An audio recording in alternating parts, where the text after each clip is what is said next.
To talk about the impact that American President Donald Trump's economic policies and his new trade tariffs could have on India and the rest of the world, we're joined at the India Today Business Today studios at the World Economic Forum by one of the world's leading economists, the first Deputy Managing Director of the International Monetary Fund, Dr. Gita Gopinath. Thank you very much, and it's a pleasure to have you.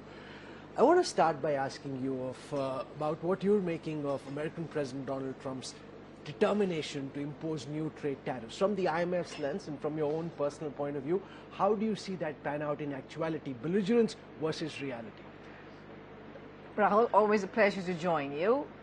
President Trump said he would hit the ground running, and he has done that, and he's announced a lot of measures.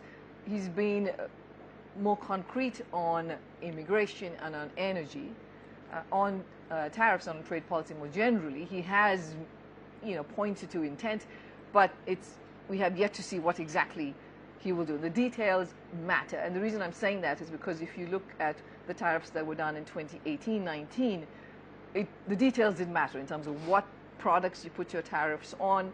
That's going to determine how much of an inflationary effect it will have. How countries retaliate, that was absolutely critical for what the consequences were going to be. But, in general, what we have seen based on historical evidence is that if we end up in a place where there are lots of tit-for-tat tariffs that happen, then that's a net negative for the world as a whole. So how much of an impact do you think this could have on global growth? It will, of course, determine, as you say, it will be determined by what tariffs he imposes, yes, what countermeasures the other countries employ. But how do you see this impact global growth? Because the latest IMF forecast seems to suggest global growth slowing down on its own even before these tariffs have come into place. So in addition to knowing what the details are on the tariffs, there are a lot of other policies that are being announced by the U.S. government. So, for example, which they plan to do, which is to make the tax cuts permanent, to have more financial deregulation. There is a lot of positive sentiment. Foreign direct investment into the U.S. is very strong at this point. So all of that can have an offsetting effect. So in fact, our near-term assessment is that there are more upside risks to the U.S. economy. Now, what that usually means is that if there's more growth in the U.S. economy, it does have spillovers to the rest of the world, and that can be positive too. While many of the other policies on the trade front and so on will be more of a downside risk for the rest of the world. So what I'm trying to say is that it's not just about trade and tariff policy, but there's a lot that's happening on taxes, a lot that's happening on immigration, on energy, and so on. So we have to look at the sum total to be able to say what will happen to global growth. President Trump has called India a tariff king and threatened tariffs against India as well.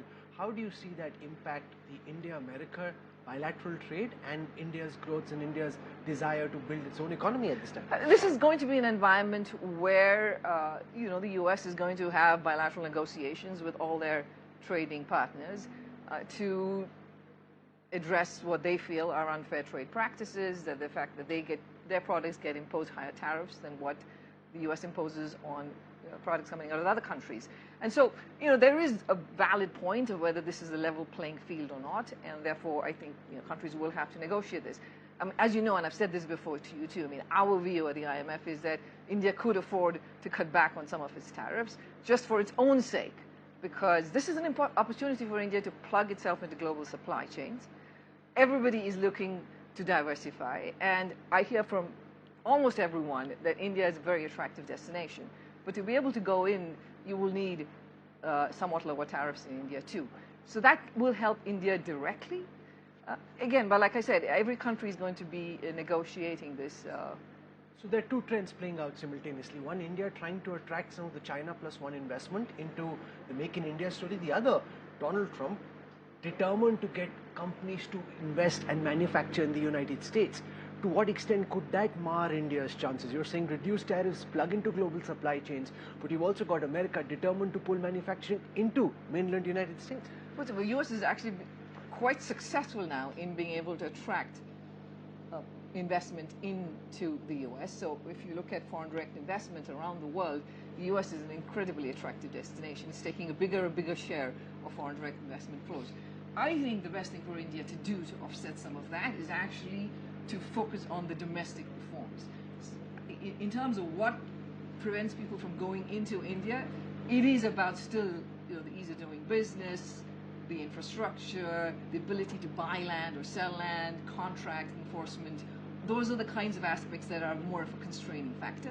So the more India can do in terms of structural reforms at home, and it's done a lot. I mean, not to deny that. It's done quite a bit, especially in terms of public infrastructure. It's done a lot, and to keep that momentum going, that will be what will change the story for India. You know, you're talking about the need for the Indian government to usher in a new range of reforms. You've got a big budget coming up, and this is one year where there are just 2 elections in the states, and they're very far spread out. So it's an actual opportunity to push some reform through. On the economic policy, what are the key reforms you and the IMF are looking out for from India? So I think firstly, it is important to continue on the path of public infrastructure investment. And implementation needs to be timely. This is not just at the central government level, but I'm talking at the state government level. There is still a big need for that, and so pushing more on that front is going to be important. It's also important to keep India's macro stability, and it's done very well in terms of inflation, and what the RBI has done in terms of managing inflation has done a really great job. On the fiscal front, of course, India's debt levels are high. It's not an imminent concern, but that's something in terms of the budget to determine what you can do, because you need to be able to raise some revenues too while you undertake the spending. Making sure that's done in a growth-friendly manner is going to be important. India has seen a slowdown in economic growth in the second quarter of this financial year, with growth slowing to 5.2%. Overall, annual growth forecasts are down as well.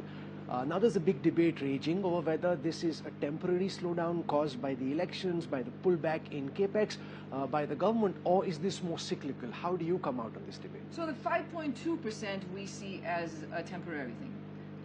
That reflects the fact that there have been some delays in implementing some of the public infrastructure projects, but we see that picking up, and we do continue to see strength in rural consumption. And remember last time we talked about that.